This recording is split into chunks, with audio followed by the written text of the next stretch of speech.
Do solemnly swear that you will faithfully execute the office of President of the United States. That I will faithfully execute the office of President of the United States. And will, to the best of your ability, and will, to the best of my ability, preserve, protect, and defend the Constitution of the United States. Preserve, protect, and defend the Constitution of the United States. So help you God.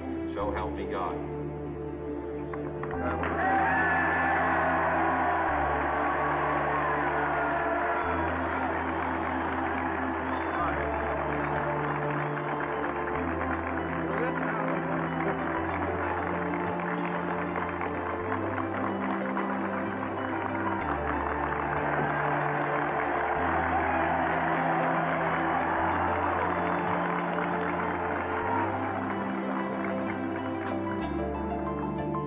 Vice President Johnson, Mr. Speaker, Mr. Chief Justice, President Eisenhower, Vice President Nixon, President Truman, Reverend clergy, fellow citizens. We observe today not a victory of party, but a celebration of freedom, symbolizing an end as well as a beginning, signifying renewal as well as change. For I have sworn before you and Almighty God the same solemn oath our forebears prescribed nearly a century and 3/4 ago. The world is very different now, for man holds in his mortal hand the power to abolish all forms of human poverty and all forms of human life. And yet the same revolutionary beliefs for which our forebears fought are still at issue around the globe. The belief that the rights of man come not from the generosity of the state, but from the hand of God. We dare not forget today that we are the heirs of that first revolution. Let the word go forth from this time and place to friend and foe alike that the torch has been passed to a new generation of Americans born in this century, tempered by war, disciplined by a hard and bitter peace, proud of our ancient heritage, and unwilling to witness or permit the slow undoing of those human rights to which this nation has always been committed, and to which we are committed today at home and around the world.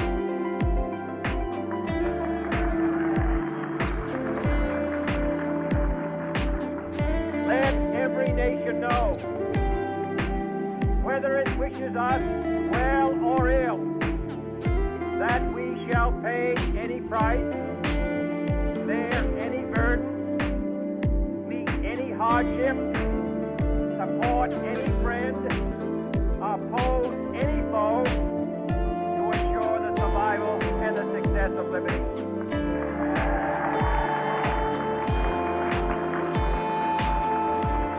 This much we pledge and more.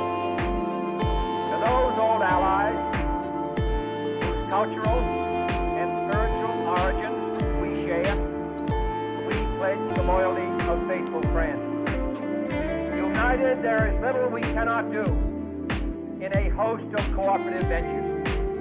Divided, there is little we can do, for we dare not meet a powerful challenge at odds and split asunder. To those new states whom we welcome to the ranks of the free, we pledge our word that one form of colonial control shall not have passed away, merely to be replaced by a far more iron tyranny. We shall not always expect to find them supporting our view, but we shall always hope to find them strongly supporting their own freedom. And to remember that in the past, brought power by riding the back of the tiger, ended up inside.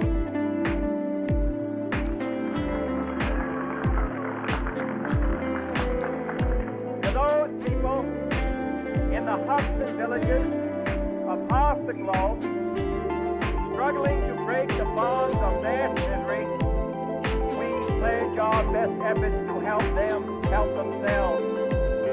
For whatever period is required, not because the communists may be doing it, not because we seek their votes, but because it is right. If a free society cannot help the many who are poor, it cannot save the few who are rich.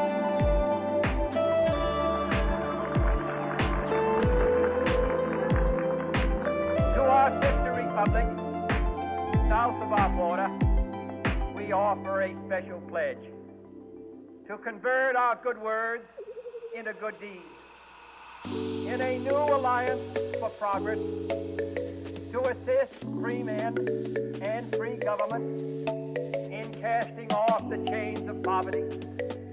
But this peaceful revolution of hope cannot become the prey of hostile powers. Let all our neighbors know that we shall join with them to oppose aggression or subversion anywhere in the Americas. And let every other power know that this hemisphere intends to remain the master of its own house.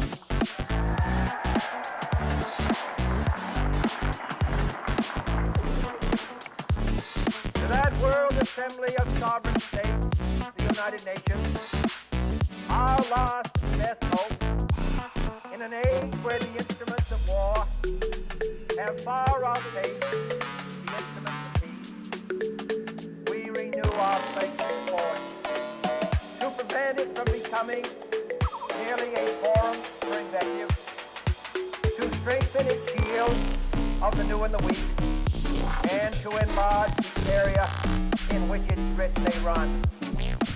Finally, to those nations who would make themselves our adversary, we offer not a pledge, but a request that both sides begin anew the quest for peace. Before the dark powers of destruction, unleashed by science, engulf all humanity in planned or accidental self-destruction. We dare not tempt them with weakness, for only when our arms are sufficient beyond doubt can we be certain beyond doubt that they will never be employed. But neither can two great and powerful groups of nations take comfort from our present course. Both sides overburdened by the cost of modern weapons, both rightly alarmed by the steady spread of the deadly atom, yet both racing to alter that uncertain balance of terror that stays the hand of mankind's final war. So let us begin anew, remembering on both sides that civility is not a sign of weakness, and sincerity is always subject to proof. Let us never negotiate out of fear, but let us never fear to negotiate.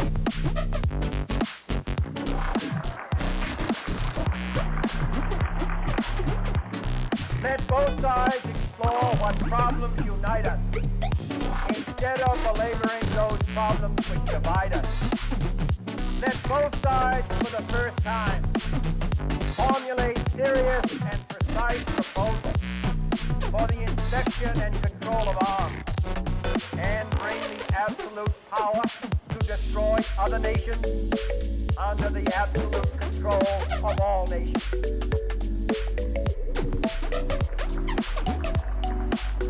Let both sides seek to invoke the wonders of science instead of its terrors. Together, let us explore the stars, conquer the desert, eradicate disease, tap the ocean depths, and encourage the arts and commerce.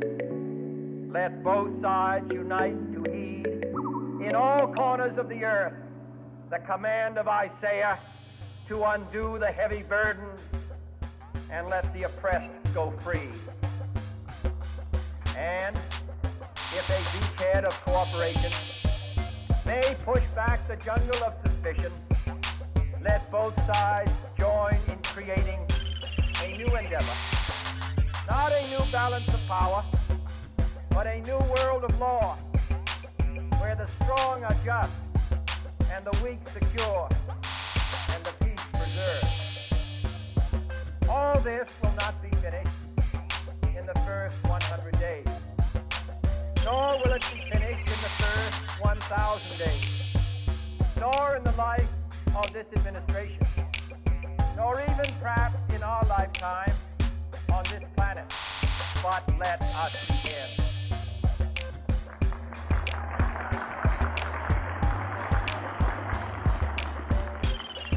In your hands, my fellow citizens, more than mine, will rest the final success or failure of our court. Since this country was founded, each generation of Americans has been summoned to give testimony to its national loyalty. The graves of young Americans who answered the call to service around the globe. Now the trumpet summons us again, not as a call to bear arms, though arms we need, not as a call to battle, though in battle we are, but a call to bear the burden of a long twilight struggle, year in and year out, rejoicing in hope, patient in tribulation, a struggle against the common enemies of man, tyranny, poverty, disease, and war itself. Can we forge against these enemies a grand and global alliance, north and south, east and west, that can assure a more fruitful life for all mankind? Will you join in that historic effort?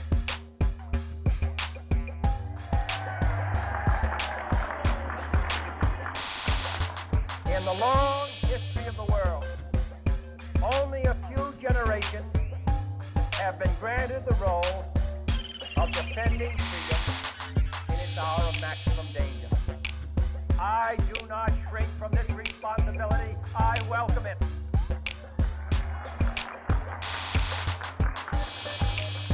I do not believe that any of us would exchange places with any other people or any other generation.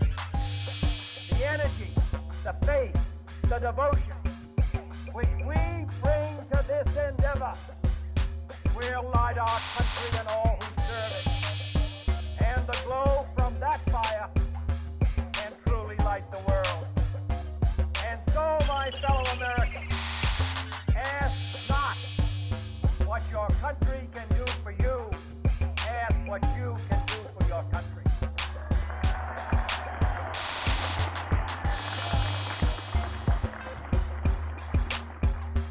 My fellow citizens of the world, ask not what America will do for you, but what together we can do for the freedom of man.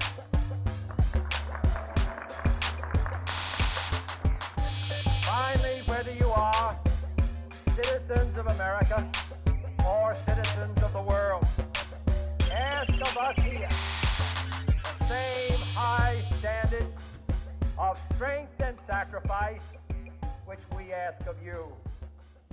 With a good conscience, our only sure reward, with history the final judge of our deeds, let us go forth to lead the land we love, asking His blessing and His help, but knowing that here on earth, God's work must truly be our own.